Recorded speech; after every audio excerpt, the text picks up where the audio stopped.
جب ملاحم کا دور شروع ہوگا تو اللہ تعالیٰ اٹھائے گا ایک لشکر یا لشکروں پر لشکر موالی میں سے. موالی کون ہے؟ عربوں نے جب فتح کیا تھا اس پورے علاقے کو خلافت راشدہ کے دوران، اور پھر وہ لوگ جو ہے ایک رائے تو یہ تھی کہ غلام بنایا جائے ساری آبادیوں کو، لیکن یہ کہ حضرت عمر کا اجتہاد تھا، اس کے مطابق جو غلام نہیں بنایا گیا تو وہ موالی کی حیثیت رکھتے ہیں.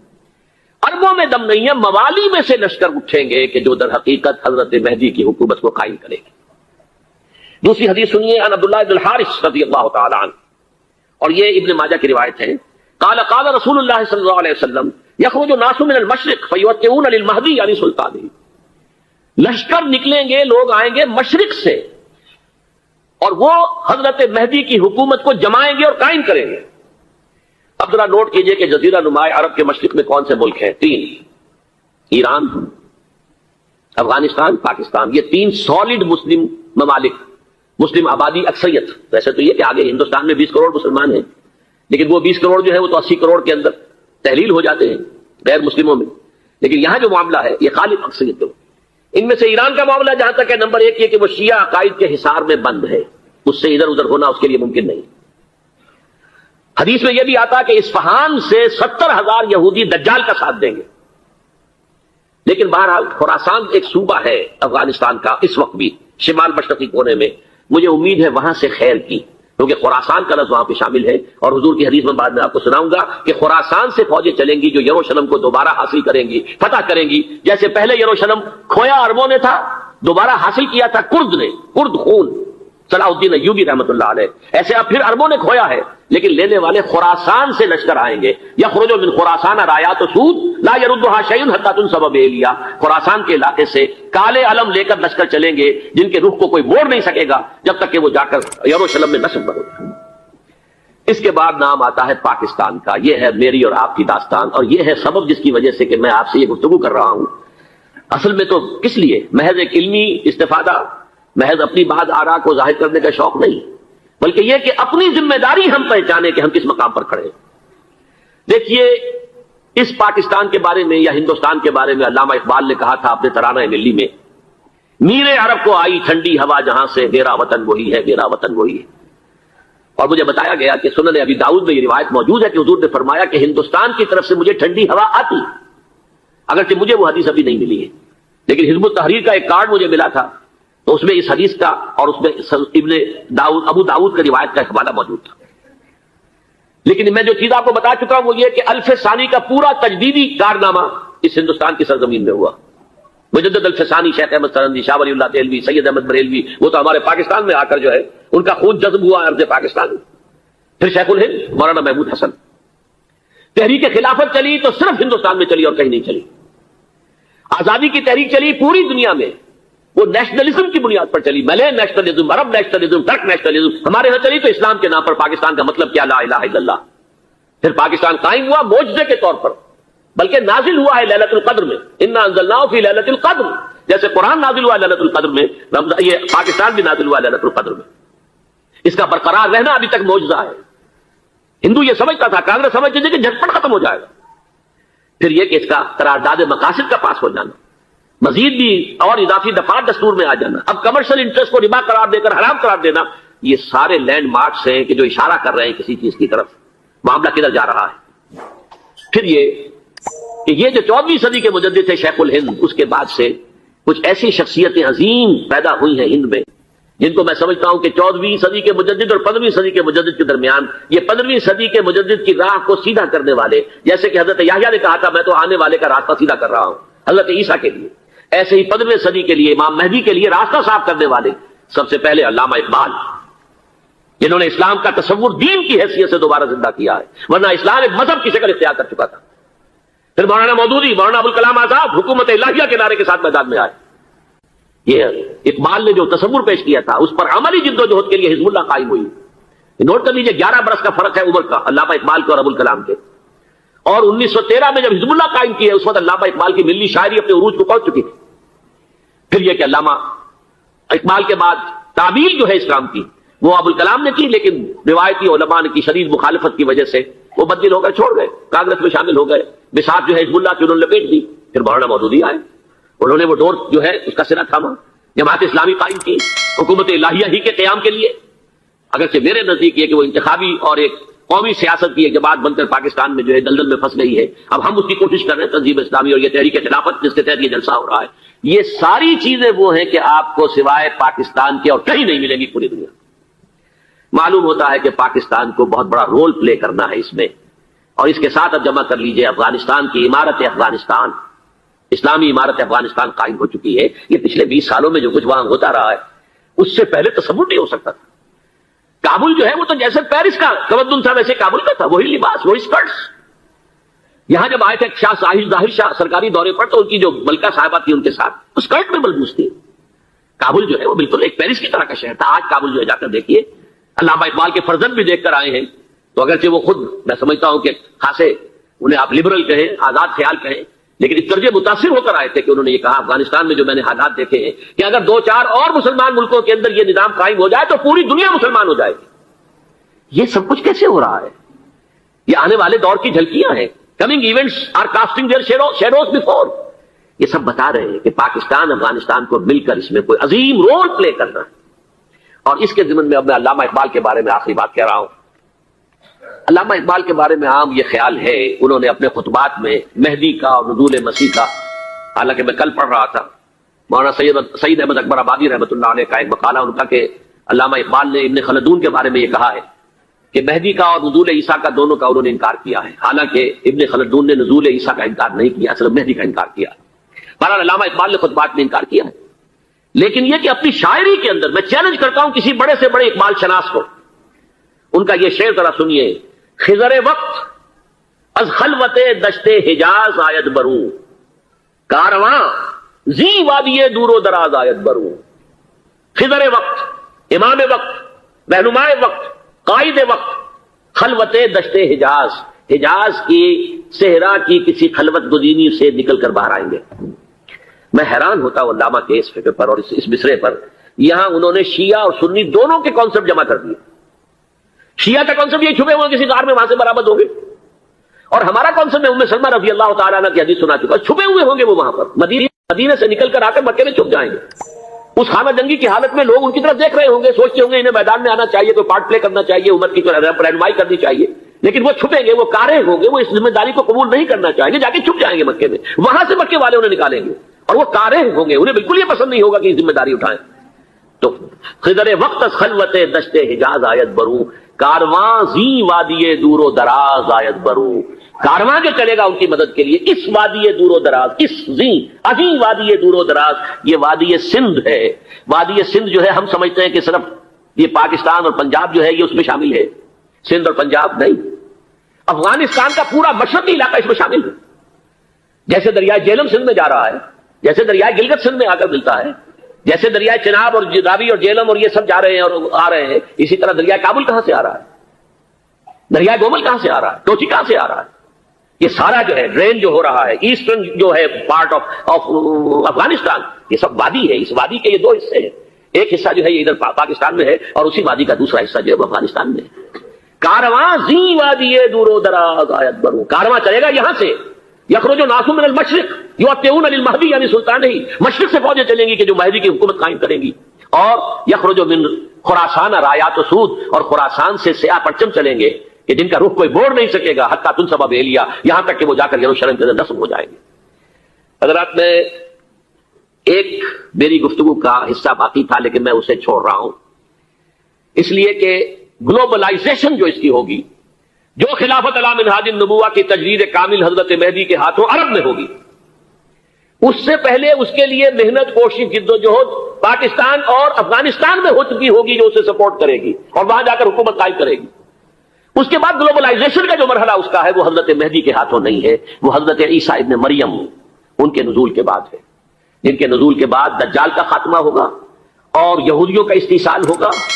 مسلمانوں پر بھی بڑی تکالیف عربوں پر آئیں گی, شدائد آئیں گے, لیکن یہ وہ میں حصہ جو اپنی گفتگو کا آج چھوڑ رہا ہوں اس لیے کہ میں دیکھ رہا ہوں کہ بعض حضرات کا صبر کا پیمانہ اب لبریز ہو رہا ہے, تو میں اس حصے کو پھر ملتوی رکھتا ہوں کسی دوسری محفلوں, کسی دوسری مجلس اور نشست پر. لیکن یہ کہ امام مہدی کی حکومت قائم کرنے کے لیے کون لوگ آئیں گے.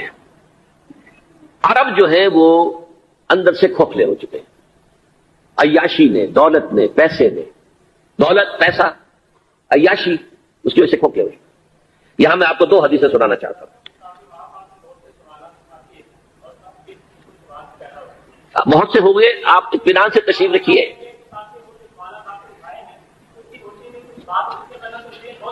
بہت ہوگی، بات ہوگی، آپ اس طرح صبر سے سن لیجئے. میں اب تقریباً اپنی گفتگو کے اختتام تک پہنچ رہا ہوں.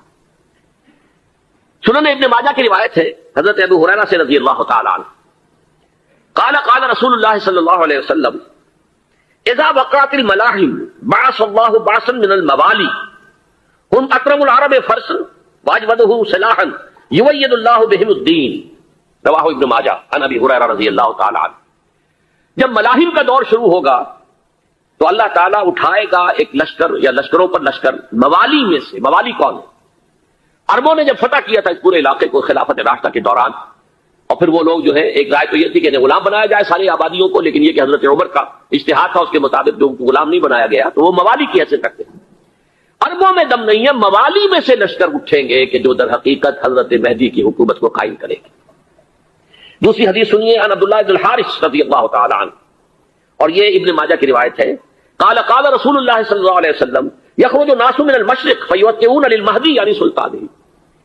لشکر نکلیں گے، لوگ آئیں گے مشرق سے، اور وہ حضرت مہدی کی حکومت کو جمائیں گے اور قائم کریں گے.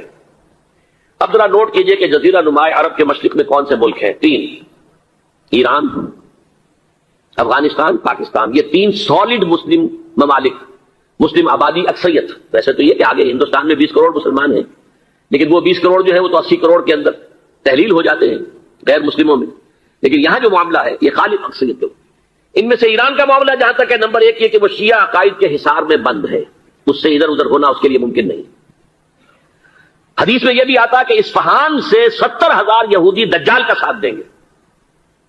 لیکن بہرحال خراسان ایک صوبہ ہے افغانستان کا اس وقت بھی شمال مشرقی کونے میں.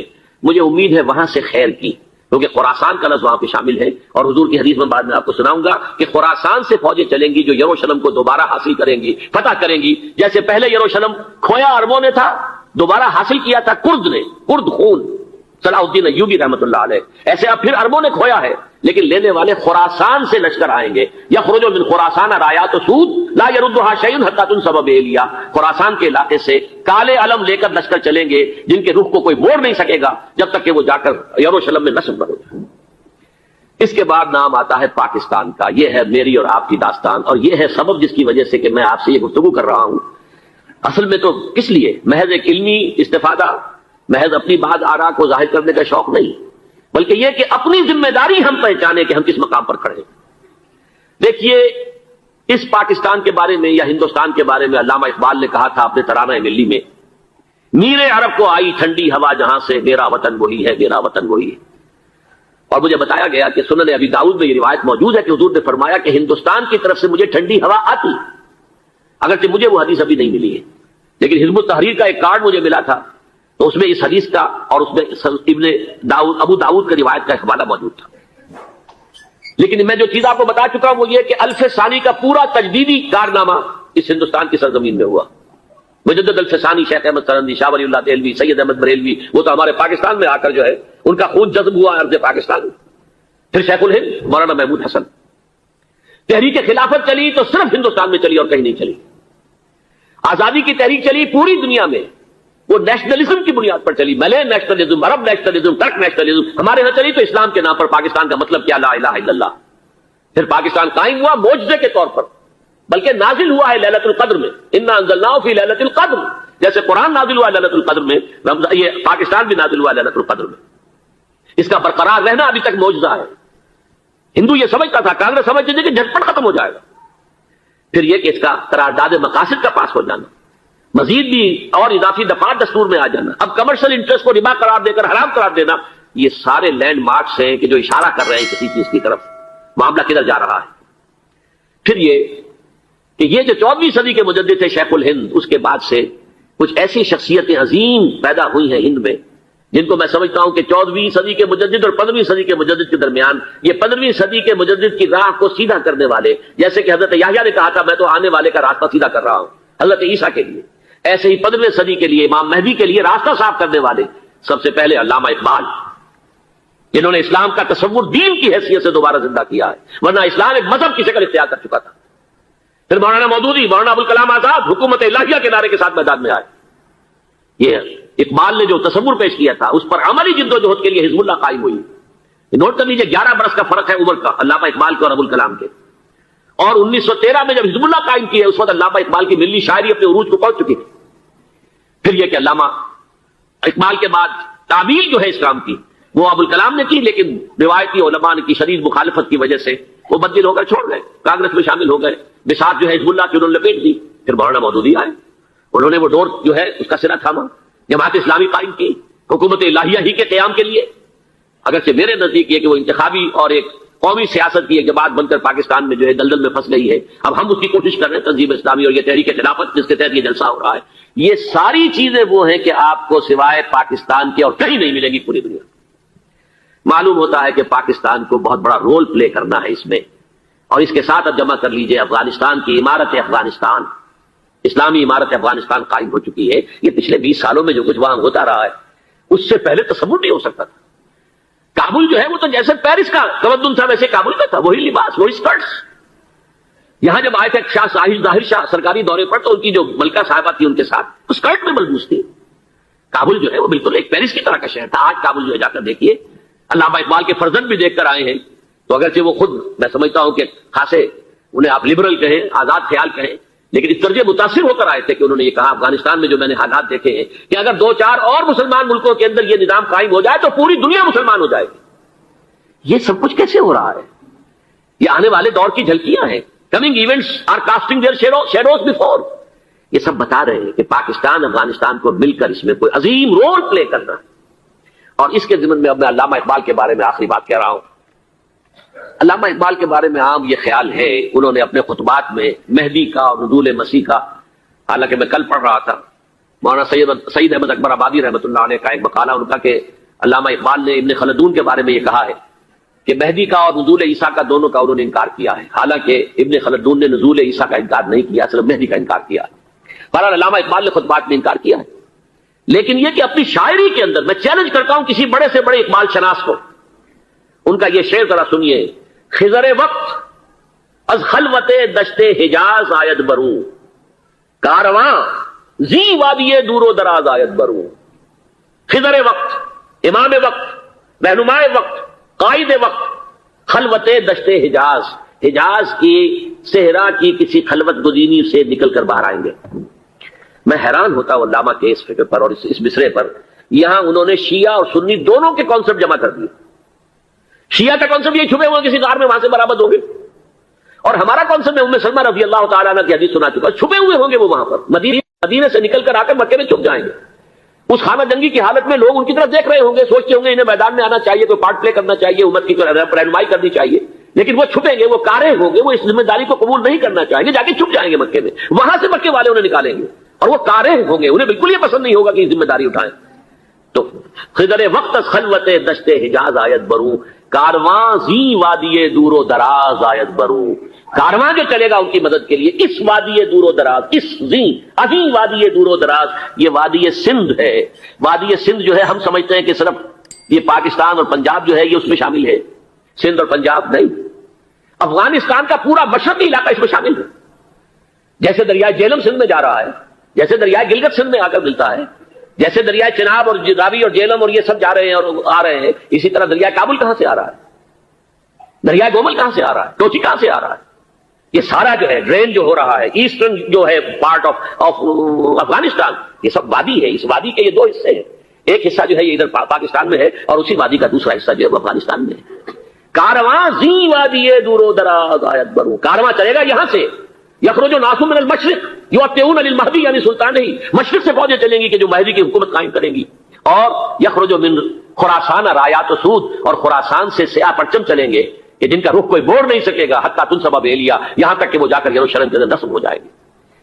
حضرات میں ایک میری گفتگو کا حصہ باقی تھا لیکن میں اسے چھوڑ رہا ہوں، اس لیے کہ گلوبلائزیشن جو اس کی ہوگی، جو خلافت علی منہاج النبوہ کی تجدید کامل حضرت مہدی کے ہاتھوں عرب میں ہوگی، اس سے پہلے اس کے لیے محنت، کوشش، جد و جہد پاکستان اور افغانستان میں ہو چکی ہوگی جو اسے سپورٹ کرے گی اور وہاں جا کر حکومت قائم کرے گی. اس کے بعد گلوبلائزیشن کا جو مرحلہ اس کا ہے وہ حضرت مہدی کے ہاتھوں نہیں ہے، وہ حضرت عیسیٰ ابن مریم ان کے نزول کے بعد ہے، جن کے نزول کے بعد دجال کا خاتمہ ہوگا اور یہودیوں کا استحصال ہوگا، مسلمانوں پر بھی بڑی تکالیف عربوں پر آئیں گی، شدائد آئیں گے، لیکن اب 15ویں صدی میں ہم ہیں۔ اب ایک بات میں کہہ رہا ہوں اور وہ میری ذاتی رائے ہے، گمان، اندازہ، اس میں مجھ سے اختلاف کرنے کا ہر ایک کو حق ہے۔ میرے نزدیک 15ویں صدی ہجری اب مجدد کامل الامام المہدی سلسلہ تجدید خلافت کی آخری کڑی کے ظہور کا وقت ہے۔ اس میں مجھے ایک تو قرآن مجید سے اشارہ ملا ہے، اشارہ ہے، میں اسے تفسیر نہیں کہتا۔ میرے نزدیک قرآن مجید میں چند آیتیں سورہ مدثر کی اور چند آیتیں سورہ انشقاق کی بڑی عجیب ہے۔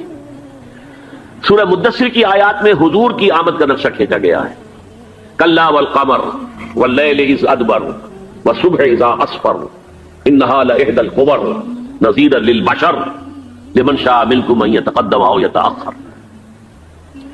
نہیں، قسم ہے چاند کی، کلا والقمر واللیل اذ ادبر، اور رات کی جبکہ وہ پیٹ موڑ لے جانے لگے اور صبح کی جبکہ وہ روشن ہو جائے۔ حضور سے پہلے 600 برس ایسے گزرے ہیں دنیا میں کہ نبوت کا سورج نہیں تھا، بس چاند جیسے مستعار روشنی چاند کی ہوتی ہے، تو سابقہ انبیاء کی مستعار روشنی تو کوئی دنیا میں تھی، دھندلی دھندلی جیسی چاند کی ہوتی ہے، لیکن وہ سورج نہیں تھا۔ لیکن اب وہ رات ختم ہو رہی ہے، وہ لیل اذ ادبر جا رہی ہے، محمد صلی اللہ علیہ وسلم کا سورج، یہ شمس نبوت و رسالت طلوع ہو گیا۔ والصبح اذا اسفر انہا لإحدى الکبر، بہت بڑی باتوں میں سے ایک بات ہے جو ہوئی ہے، وہ معمولی واقعہ نہیں ہے، احدى الکبر، یہ تاریخ انسانی کے عظیم ترین واقعات میں سے ہے بعثت محمدی، نذیرا للبشر، پوری نوع انسانی کے لیے نذیر بن کر آئے۔ یہ تو ہے حضور کا معاملہ، لیکن اب جو معاملہ ہونا ہے دوبارہ، اس لیے کہ خلافت علی منہاج النبوت دوبارہ اب قائم ہوگی انشاءاللہ۔ حضور کے بعد میں آپ کو بتا چکا ہوں، خلافت راشدہ ختم ہونے کے بعد سے زوال زوال زوال زوال زوال زوال زوال زوال زوال، تھوڑا سا 2.5 سال کا 2 سال کا وقفہ آیا ہے حضرت عمر بن عبدالعزیز کا، ورنہ زوال زوال زوال زوال زوال۔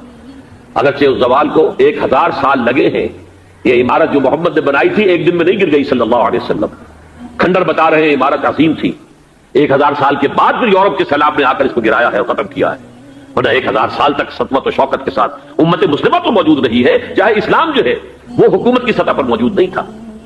بہرحال اب جو اس کا دور آیا ہے دوبارہ خلافت علی منہاج النبوہ کا دور، اس کا نقشہ سورہ انشقاق میں کھینچا گیا ہے۔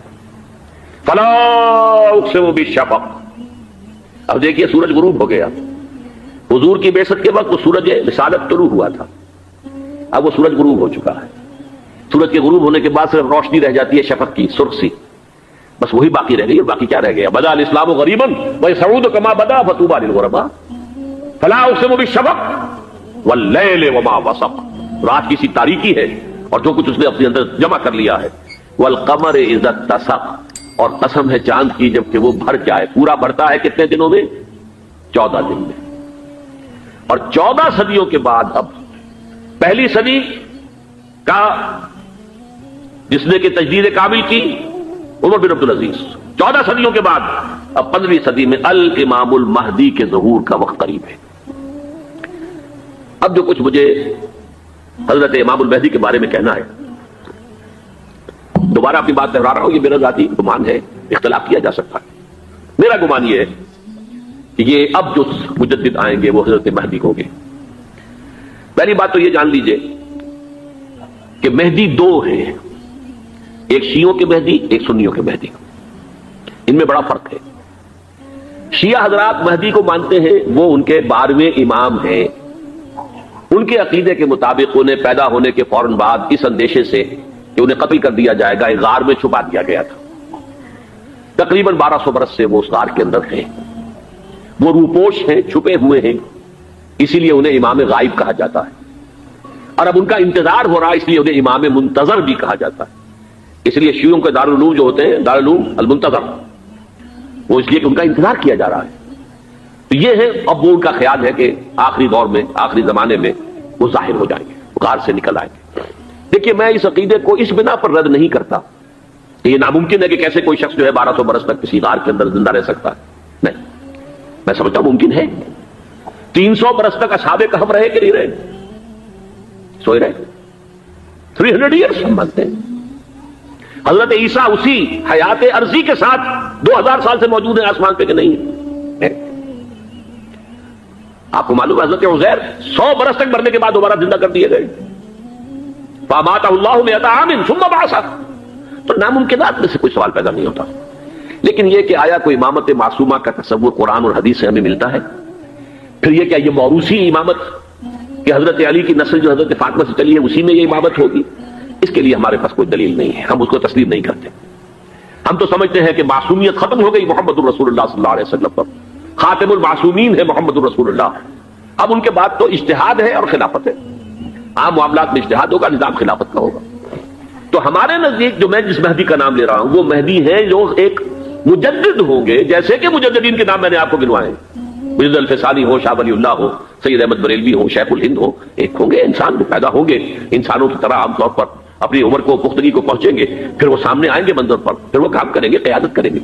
عرب میں ان کا ظہور ہوگا. دوسری بات یہ نوٹ کر لیجئے حضرت مہدی کے بارے میں، ہمارے ہاں احادیث کے جو مجموعے ہیں وہ جو ٹاپ کے 2 مجموعے ہیں ان میں کہیں حضرت مہدی کا ذکر نہیں ہے، نہ صحیح بخاری میں نہ صحیح مسلم میں.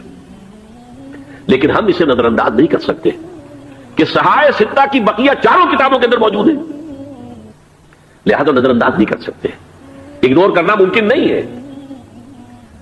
اب اس میں میں چاہتا ہوں کہ کچھ حدیثیں آپ کو میں سناؤں جن میں حضرت مہدی کا تذکرہ کیا گیا ہے. پہلی ہے وعن عبداللہ ابن مسعود قال قال رسول اللہ صلی اللہ علیہ وسلم. حضرت عبداللہ ابن مسعود سے روایت ہے، وہ فرماتے ہیں کہ حضور نے ارشاد فرمایا لا تذهب الدنيا حتى يملك العرب رجل من اہل بیتی. یہ دنیا ختم نہیں ہوگی جب تک کہ عرب پر میرے اہل بیت میں سے ایک شخص کی حکومت قائم نہ ہو. اور آپ کو معلوم ہے کہ آج تک عرب پر حضور کے اہل بیت کی کوئی حکومت قائم نہیں ہوئی. اور جب قائم ہوئی بھی تھی حضرت علی کو اگر شمار کیا جائے، اس لیے کہ حضور نے وہ جو مشہور واقعہ ہے کہ ایک چادر میں لے لیا تھا حضرت علی کو اور حضرت فاطمہ اور حضرت حسنین کو، اللہم ہؤلاء اہل بیتی، اے اللہ یہ بھی میرے اہل بیت ہیں. تو حضرت علی کی بھی حکومت منعقد نہیں ہوئی، پورے عالم اسلام پر ان کی حکومت نہیں تھی، اس لیے کہ شام اور مصر دونوں صوبے جو ہیں انہوں نے ان کی اطاعت قبول نہیں کی تھی. اس حوالے سے یہ معاملہ ابھی ہونا ہے. لا تذهب الدنيا حتى يملك العرب رجل من اهل بيتي يعاطي اسمه اسمي. اس کا نام وہی ہوگا جو میرا نام ہے، یعنی محمد صلی اللہ علیہ وسلم. اور ان کا نام بھی مہدی کا نام بھی محمد ہو. مہدی تو ان کا لقب ہے. یہ ترمذی میں بھی ہے، ابو داؤد میں بھی ہے، سنن ابی داؤد جامع ترمذی. بلکہ ابو داؤد میں ایک اور روایت ہے، قال حضور نے فرمایا لو لم يبقى من الدنيا الا يوم. اگر دنیا کی زندگی میں سے کچھ بھی نہ بچے سوائے ایک دن کے، لطول اللہ تعالی ذلك اليوم، تو اللہ تعالیٰ اس دن کو لمبا کر دے گا، حتی یبعث فیہ رجلا منی، یہاں تک کہ میرے خاندان میں سے ایک شخص کو اٹھائے گا، من اہل بیتی، میرے اہل بیت میں سے، یواطئ اسمہ اسمی و اسم ابی ہے اسم ابی، جس کا نام میرے نام پر ہوگا، جس کے والد کا نام میرے والد کے نام پر ہوگا، محمد ابن عبداللہ ان کا نام ہوگا. اور وہ یملأ الارض قسطا وعدلا کما ملئت ظلما وجورا، وہ سرزمین عرب کو عدل اور انصاف سے اسی طرح بھر دیں گے جیسے کہ وہ ظلم اور زیادتی سے بھر چکی ہوگی. دوسری روایت ہے حضرت ابو سعید خدری رضی اللہ تعالیٰ عنہ سے، حضور نے فرمایا المہدی منی اجل الجبہۃ اقنى الانف یملأ الارض قسطا وعدلا کما ملئت ظلما وجورا یملک 7 سنین، رواہ داؤد. کہ مہدی مجھ میں سے ہوں گے بڑی روشن پیشانی والے اور بڑی کھڑی ناک والے، وہ زمین کو بھر دیں گے انصاف سے اور عدل سے جیسے کہ وہ ظلم سے بھری ہوئی ہوگی، اور وہ 7 برس تک حکومت کریں گے. عرب میں خالص خلافت علی منہاج النبوہ کا نظام حضرت مہدی کے ہاتھوں قائم ہوگا اور 7 برس تک قائم رہے گا عرب کے اندر. اس کا اگلا مرحلہ میں بعد میں بیان کروں گا. تیسری روایت ہے، اور اس کو میں اس لیے خاص طور پہ سنا رہا ہوں کہ اس میں وہی الفاظ آئے ہیں جو میں نے ابتدا میں حدیث آپ کو سنائی تھی، اس کے الفاظ ہیں. عن ابی سعید قال ذکر رسول اللہ صلی اللہ علیہ وسلم بلاء یصیب هذه الامہ حتی لا یجد الرجل ملجا یلجا الیہ من الظلم.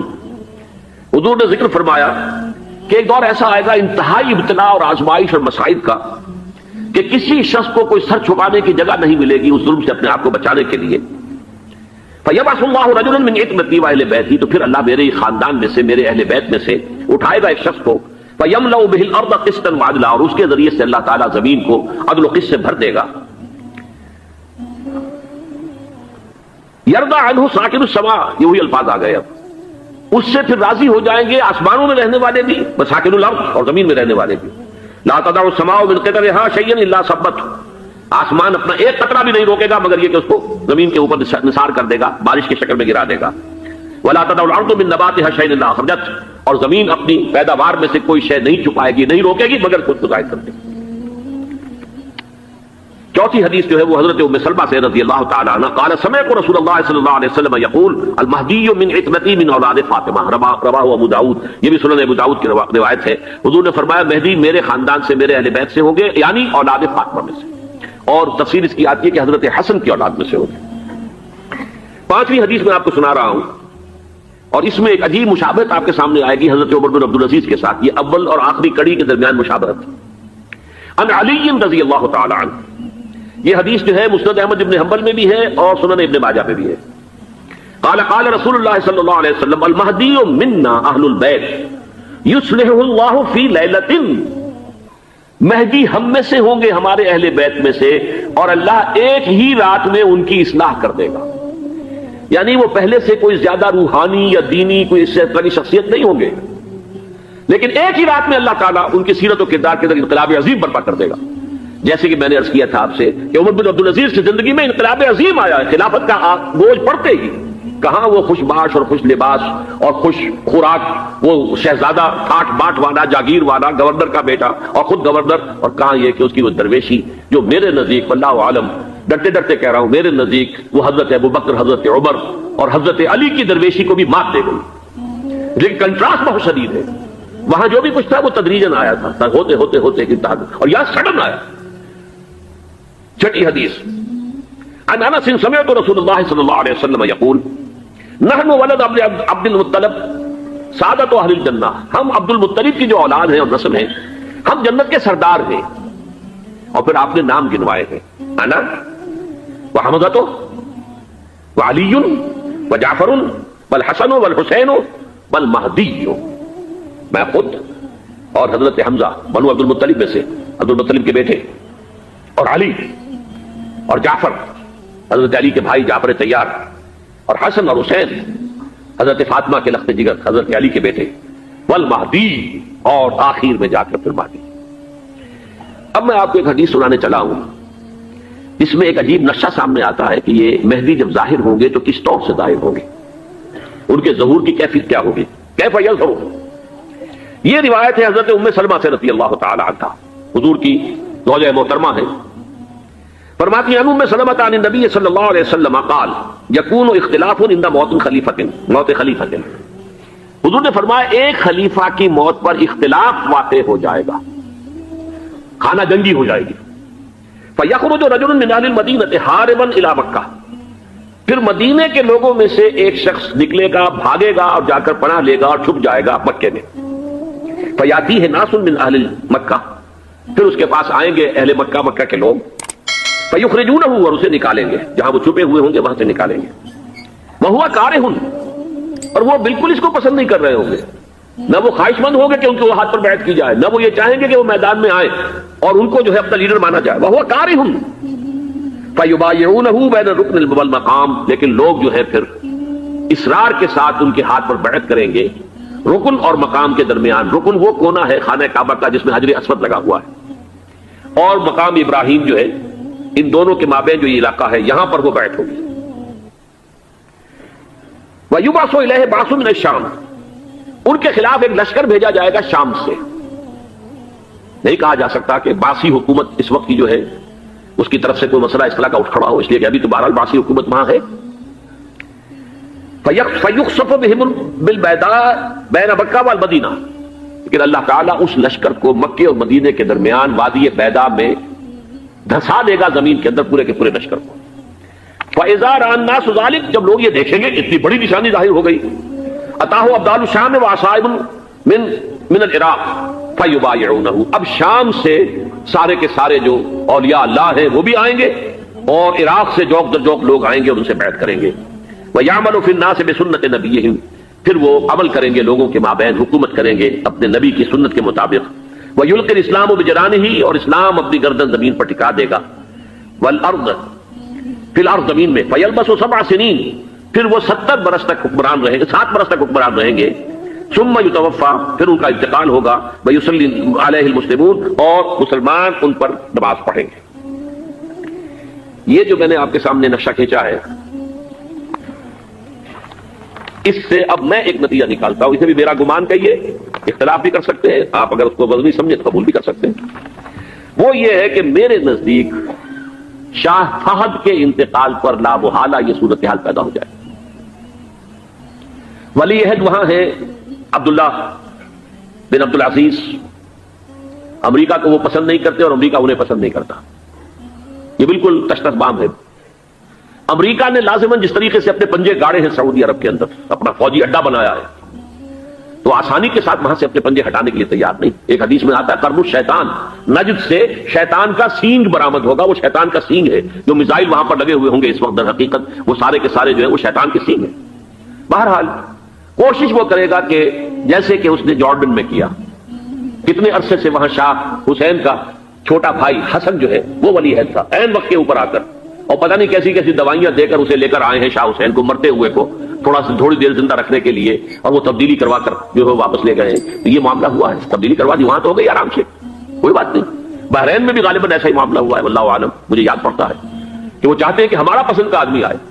اگر سعودی عرب میں یہ کام کیا گیا تو اس کا لازمی نتیجہ خانہ جنگی ہوگا، اس لیے کہ وہاں کی روایت یہ بڑی سخت ہے، بڑی پختہ ہے. پھر یہ کہ وہاں جو ہے امیر عبداللہ جو ہے، جو وہاں پر اگرچہ سپہ سالار وہ نہیں ہے، کمانڈر ان چیف وہ نہیں ہے، کمانڈر ان چیف تو کوئی اور ہے، لیکن الحرس الوطنی جو ہے نیشنل گارڈز بہت بڑی فورس ہے. وہ اصل بیڈوین فورس جو ہے صحرا کے لوگوں کی، عرب فورس، وہ در حقیقت الحرس الوطنی ہے، نیشنل گارڈ ہے، اور اس کا کمانڈر ان چیف یہ ہے امیر عبداللہ. تو لازماً یہ شکل جو ہے پوری ہو کر رہے گی. جیسے ہی یہ معاملہ ہوا شاہ فہد کے انتقال کا، تو یہ اختلاف ہوگا، خانہ جنگی ہوگی. پھر کوئی اللہ کا بندہ جو ہوگا، میرے نزدیک، میں آج سے کچھ 6-7 سال پہلے سالانہ اجتماع تھا تنظیم اسلامی کا راولپنڈی میں، میں نے اس وقت وہاں کہا تھا، اس سے ذرا اخبارات میں بھی کچھ وہ کنٹروورسی آئی تھی کہ میرے نزدیک امام مہدی پیدا ہو چکے ہیں، ان کے ظہور کا وقت قریب ہے. اور اس کی تھوڑی سی بات میں مجھے معلوم ہوا کہ جین ڈکسن غالباً نام ہے امریکن اس کا، جس نے یہ پیشن کوئی خبر دی تھی کہ 1962 میں عالم عرب میں ایک بچہ پیدا ہوا ہے کہ جو وہاں کا نقشہ بدل کر رکھ دے گا. یہ جین ڈکسن کی غالباً پیشن گوئی ہے. بہرحال مجھے اس کی پیشن گوئی سے کوئی دلچسپی نہیں ہے. میں تو جو احوال دیکھ رہا ہوں، یعنی اسرائیل کا قائم ہو جانا، اور اس کے بعد اب یروشلم کا مسلمانوں کے ہاتھوں سے نکل جانا، اور اب گویا کہ وہ الملحمۃ العظمیٰ جو ہے تلی کھڑی ہے، کسی بھی وقت جو ہے یہ جو ہے وہ لاوا پھٹ سکتا ہے، آتش فشاں پھٹ سکتا ہے. تو یہ تمام حالات ایسے ہیں کہ جن کی وجہ سے میں سمجھتا ہوں کہ ایک تو جو قرآن مجید کے اشارات میں نے آپ کو بتائے، 14 صدیاں 14 دن میں چاند کا پورا ہونا، والقمر اذا اتسق، 14 دن میں 14ویں کا چاند. اسی طرح اب یہ 14 صدیوں کے بعد یہ صدی جو 15ویں صدی ہے، یہ در حقیقت ظہور امام مہدی کی صدی ہے. لیکن یہ کہ امام مہدی کی حکومت قائم کرنے کے لیے کون لوگ آئیں گے؟ عرب جو ہے وہ اندر سے کھوکھلے ہو چکے ہیں، عیاشی نے، دولت نے، پیسے نے، دولت، پیسہ، عیاشی، اس کی وجہ سے کھوکھلے ہو چکے. یہاں میں آپ کو 2 حدیثیں سنانا چاہتا ہوں. بہت سے ہو گئے، آپ اطمینان سے تشریف رکھیے.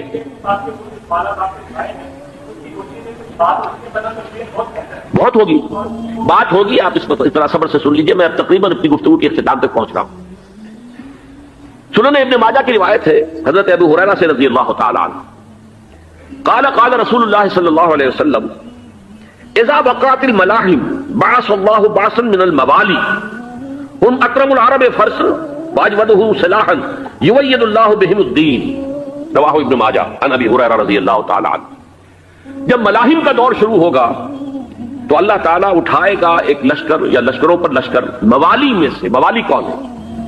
عربوں نے جب فتح کیا تھا اس پورے علاقے کو خلافت راشدہ کے دوران، اور پھر وہ لوگ جو ہے، ایک رائے تو یہ تھی کہ غلام بنایا جائے ساری آبادیوں کو، لیکن یہ کہ حضرت عمر کا اجتہاد تھا، اس کے مطابق ان کو غلام نہیں بنایا گیا، تو وہ موالی کی حیثیت رکھتے ہیں. عربوں میں دم نہیں ہے، موالی میں سے لشکر اٹھیں گے کہ جو در حقیقت حضرت مہدی کی حکومت کو قائم کرے گی. دوسری حدیث سنیے، عن عبداللہ بن الحارث رضی اللہ تعالی عنہ، اور یہ ابن ماجہ کی روایت ہے. قال قال رسول اللہ صلی اللہ علیہ وسلم یخرج الناس من المشرق فیوطئون للمہدی یعنی سلطانی. لشکر نکلیں گے، لوگ آئیں گے مشرق سے، اور وہ حضرت مہدی کی حکومت کو جمائیں گے اور قائم کریں گے. اب ذرا نوٹ کیجئے کہ جزیرہ نما عرب کے مشرق میں کون سے ملک ہیں؟ 3: ایران، افغانستان، پاکستان. یہ 3 سالڈ مسلم ممالک، مسلم آبادی اکثریت. ویسے تو یہ کہ آگے ہندوستان میں 20 کروڑ مسلمان ہیں، لیکن وہ 20 کروڑ جو ہے وہ تو 80 کروڑ کے اندر تحلیل ہو جاتے ہیں غیر مسلموں میں. لیکن یہاں جو معاملہ ہے یہ خالص اکثریت کا. ان میں سے ایران کا معاملہ جہاں تک ہے، نمبر 1 یہ کہ وہ شیعہ عقائد کے حصار میں بند ہے، اس سے ادھر ادھر ہونا اس کے لیے ممکن نہیں. حدیث میں یہ بھی آتا کہ اصفہان سے 70,000 یہودی دجال کا ساتھ دیں گے. لیکن بہرحال خراسان ایک صوبہ ہے افغانستان کا اس وقت بھی شمال مشرقی کونے میں، مجھے امید ہے وہاں سے خیر کی، کیونکہ خراسان کا لفظ وہاں پہ شامل ہے. اور حضور کی حدیث میں بعد میں آپ کو سناؤں گا کہ خراسان سے فوجیں چلیں گی جو یروشلم کو دوبارہ حاصل کریں گی، فتح کریں گی. جیسے پہلے یروشلم کھویا عربوں نے تھا، دوبارہ حاصل کیا تھا کرد خون صلاح الدین ایوبی رحمۃ اللہ علیہ، ایسے اب پھر عربوں نے کھویا ہے، لیکن لینے والے خراسان سے لشکر آئیں گے. یخرج من خراسان رایات سود لا يردها شيء حتى تنصب بإيلیا. خراسان کے علاقے سے کالے علم لے کر لشکر چلیں گے جن کے روح کو کوئی موڑ نہیں سکے گا جب تک کہ وہ جا کر یروشلم میں نصب نہ ہو جائے. اس کے بعد نام آتا ہے پاکستان کا. یہ ہے میری اور آپ کی داستان، اور یہ ہے سبب جس کی وجہ سے کہ میں آپ سے یہ گفتگو کر رہا ہوں. اصل میں تو کس لیے؟ محض ایک علمی استفادہ، محض اپنی بات آراء کو ظاہر کرنے کا شوق نہیں، بلکہ یہ کہ اپنی ذمہ داری ہم پہچانے کہ ہم کس مقام پر کھڑے ہیں. دیکھیے اس پاکستان کے بارے میں یا ہندوستان کے بارے میں علامہ اقبال نے کہا تھا اپنے ترانہ ملی میں، میر عرب کو آئی ٹھنڈی ہوا جہاں سے، میرا وطن وہی ہے، میرا وطن وہی ہے. اور مجھے بتایا گیا کہ سنن ابی داؤد میں یہ روایت موجود ہے کہ حضور نے فرمایا کہ ہندوستان کی طرف سے مجھے ٹھنڈی ہوا آتی، اگرچہ مجھے وہ حدیث ابھی نہیں ملی ہے، لیکن حزب التحریر کا ایک کارڈ مجھے ملا تھا، تو اس میں اس حدیث کا اور اس میں ابو داؤد کا روایت کا حوالہ موجود تھا. لیکن میں جو چیز آپ کو بتا چکا ہوں وہ یہ کہ الف ثانی کا پورا تجدیدی کارنامہ اس ہندوستان کی سرزمین میں ہوا. مجدد الف ثانی شیخ احمد سرندی، شاہ ولی اللہ دہلوی، سید احمد بریلوی، وہ تو ہمارے پاکستان میں آ کر جو ہے ان کا خون جذب ہوا ارض پاکستان میں. پھر شیخ الہند مولانا محمود حسن. تحریک خلافت چلی تو صرف ہندوستان میں چلی اور کہیں نہیں چلی. آزادی کی تحریک چلی پوری دنیا میں، وہ نیشنلزم کی بنیاد پر چلی، ملے نیشنلزم، عرب نیشنلزم، ترک نیشنلزم. ہمارے ہاں چلی تو اسلام کے نام پر. پاکستان کا مطلب کیا؟ لا الہ الا اللہ. پھر پاکستان قائم ہوا معجزے کے طور پر، بلکہ نازل ہوا ہے لیلۃ القدر میں. انا انزلناہ فی لیلۃ القدر، جیسے قرآن نازل ہوا لیلۃ القدر میں، یہ پاکستان بھی نازل ہوا لیلۃ القدر میں. اس کا برقرار رہنا ابھی تک معجزہ ہے. ہندو یہ سمجھتا تھا، کانگریس سمجھتی تھی کہ جھٹپٹ ختم ہو جائے گا. پھر یہ کہ اس کا قرارداد مقاصد کا پاس ہو جانا، مزید بھی اور اضافی دفعات دستور میں آ جانا، اب کمرشل انٹرسٹ کو ربا قرار دے کر حرام قرار دینا، یہ سارے لینڈ مارکس ہیں کہ جو اشارہ کر رہے ہیں کسی چیز کی طرف، معاملہ کدھر جا رہا ہے. پھر یہ کہ یہ جو 14ویں صدی کے مجدد تھے شیخ الہند، اس کے بعد سے کچھ ایسی شخصیتیں عظیم پیدا ہوئی ہیں ہند میں جن کو میں سمجھتا ہوں کہ 14ویں صدی کے مجدد اور 15ویں صدی کے مجدد کے درمیان یہ 15ویں صدی کے مجدد کی راہ کو سیدھا کرنے والے، جیسے کہ حضرت یحییٰ نے کہا تھا میں تو آنے والے کا راستہ سیدھا کر رہا ہوں حضرت عیسیٰ کے لیے، ایسے ہی 15ویں صدی کے لیے امام مہدی کے لیے راستہ صاف کرنے والے سب سے پہلے علامہ اقبال، جنہوں نے اسلام کا تصور دین کی حیثیت سے دوبارہ زندہ کیا ہے، ورنہ اسلام ایک مذہب کی شکل اختیار کر چکا تھا. پھر مولانا مودودی، مولانا ابوالکلام آزاد حکومت الہیہ کے نعرے کے ساتھ میدان میں آئے. یہ اقبال نے جو تصور پیش کیا تھا اس پر عملی جدوجہد کے لیے حزب اللہ قائم ہوئی. نوٹ کر لیجئے 11 برس کا فرق ہے عمر کا علامہ اقبال کے اور ابوالکلام کے. اور 1913 میں جب حزب اللہ قائم کی ہے اس وقت علامہ اقبال کی ملی شاعری اپنے عروج کو پہنچ چکی تھی. پھر یہ کہ علامہ اقبال کے بعد تعمیل جو ہے اس کام کی وہ ابوالکلام نے کی، لیکن روایتی علماء کی شدید مخالفت کی وجہ سے وہ بدل ہو کر چھوڑ گئے، کانگریس میں شامل ہو گئے، بساط جو ہے حزب اللہ کی انہوں نے لپیٹ دی. پھر مولانا مودودی آئے، انہوں نے وہ ڈور جو ہے اس کا سرا تھاما، جماعت اسلامی قائم کی حکومت الہیہ ہی کے قیام کے لیے. اگرچہ میرے نزدیک یہ کہ وہ انتخابی اور ایک قومی سیاست کی ایک جماعت بن کر پاکستان میں جو ہے دلدل میں پھنس گئی ہے. اب ہم اس کی کوشش کر رہے ہیں، تنظیم اسلامی اور یہ تحریک خلافت جس کے تحت یہ جلسہ ہو رہا ہے، یہ ساری چیزیں وہ ہیں کہ آپ کو سوائے پاکستان کے اور کہیں نہیں ملیں گی پوری دنیا. معلوم ہوتا ہے کہ پاکستان کو بہت بڑا رول پلے کرنا ہے اس میں. اور اس کے ساتھ اب جمع کر لیجئے افغانستان کی عمارت افغانستان، اسلامی عمارت افغانستان قائم ہو چکی ہے. یہ پچھلے 20 سالوں میں جو کچھ وہاں ہوتا رہا ہے اس سے پہلے تصور نہیں ہو سکتا تھا. کابل جو ہے وہ تو جیسے پیرس کا تمدن تھا ویسے کابل کا تھا، وہی لباس، وہی اسکرٹس. یہاں جب آئے تھے شاہ ظاہر شاہ سرکاری دورے پر تو ان کی جو ملکہ صاحبہ تھی ان کے ساتھ اسکرٹ میں ملبوس تھی. کابل جو ہے وہ بالکل ایک پیرس کی طرح کا شہر تھا. آج کابل جو ہے جا کر دیکھیے، علامہ اقبال کے فرزند بھی دیکھ کر آئے ہیں تو اگرچہ وہ خود میں سمجھتا ہوں کہ خاصے انہیں آپ لبرل کہیں، آزاد خیال کہیں، لیکن اس درجے متاثر ہو کر آئے تھے کہ انہوں نے یہ کہا افغانستان میں جو میں نے حالات دیکھے ہیں کہ اگر 2-4 اور مسلمان ملکوں کے اندر یہ نظام قائم ہو جائے تو پوری دنیا مسلمان ہو جائے گی۔ یہ سب کچھ کیسے ہو رہا ہے؟ یہ آنے والے دور کی جھلکیاں ہیں۔ Coming events are casting their shadows before. یہ سب بتا رہے ہیں کہ پاکستان افغانستان کو مل کر اس میں کوئی عظیم رول پلے کرنا ہے۔ اور اس کے ضمن میں اب میں علامہ اقبال کے بارے میں آخری بات کہہ رہا ہوں۔ علامہ اقبال کے بارے میں عام یہ خیال ہے، انہوں نے اپنے خطبات میں مہدی کا اور نزول مسیح کا، حالانکہ میں کل پڑھ رہا تھا مولانا سعید احمد اکبر آبادی رحمۃ اللہ علیہ کا ایک مقالہ ان کا کہ علامہ اقبال نے ابن خلدون کے بارے میں یہ کہا ہے کہ مہدی کا اور نزول عیسیٰ کا دونوں کا انہوں نے انکار کیا ہے، حالانکہ ابن خلدون نے نزول عیسیٰ کا انکار نہیں کیا، صرف مہدی کا انکار کیا۔ بہرحال علامہ اقبال نے خطبات میں انکار کیا ہے، لیکن یہ کہ اپنی شاعری کے اندر میں چیلنج کرتا ہوں کسی بڑے سے بڑے اقبال شناس کو، ان کا یہ شعر ذرا سنیے۔ خضر وقت از خلوت دشت حجاز آید بروں، کارواں زی وادی دور و دراز آید بروں۔ خضر وقت، امام وقت، رہنمائے وقت، قائد وقت، خلوت دشت حجاز، حجاز کی صحرا کی کسی خلوت گزینی سے نکل کر باہر آئیں گے۔ میں حیران ہوتا ہوں علامہ کے اس فکر پر اور اس مصرے پر۔ یہاں انہوں نے شیعہ اور سنی دونوں کے کانسیپٹ جمع کر دیے۔ شیعہ کا کانسیپٹ یہ چھپے ہوئے کسی غار میں وہاں سے برآمد ہوں گے، اور ہمارا کانسیپٹ میں ام سلمہ رضی اللہ تعالیٰ عنہ کی حدیث سنا چکا، چھپے ہوئے ہوں گے وہ وہاں پر، مدینے سے نکل کر آ کر مکے میں چھپ جائیں گے۔ اس خانہ جنگی کی حالت میں لوگ ان کی طرف دیکھ رہے ہوں گے، سوچتے ہوں گے انہیں میدان میں آنا چاہیے، کوئی پارٹ پلے کرنا چاہیے، امت کی رہنمائی کرنی چاہیے، لیکن وہ چھپیں گے، وہ کارے ہوں گے، وہ اس ذمہ داری کو قبول نہیں کرنا چاہیں گے، جا کے چھپ جائیں گے مکے میں، وہاں سے مکے والے انہیں نکالیں گے، اور وہ کارے ہوں گے، انہیں بالکل یہ پسند نہیں ہوگا کہ یہ ذمہ داری اٹھائیں۔ تو خضر وقت از خلوت دشت حجاز آیت بروں، کارواں زی وادی دور و دراز آیت بروں۔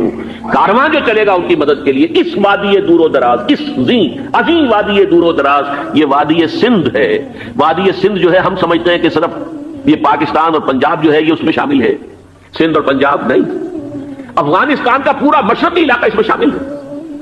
جیسے دریائے جہلم سندھ میں جا رہا ہے، جیسے دریائے گلگت سندھ میں آ کر ملتا ہے، جیسے دریائے چناب اور راوی اور جہلم اور یہ سب جا رہے ہیں اور آ رہے ہیں، اسی طرح دریائے کابل کہاں سے آ رہا ہے، دریائے گومل کہاں سے آ رہا ہے، ٹوچی کہاں سے آ رہا ہے، یہ سارا جو ہے ڈرین جو ہو رہا ہے، ایسٹرن جو ہے پارٹ آف افغانستان، یہ سب وادی ہے۔ اس وادی کے یہ دو حصے ہیں، ایک حصہ جو ہے یہ ادھر پاکستان میں ہے اور اسی وادی کا دوسرا حصہ جو ہے وہ افغانستان میں ہے۔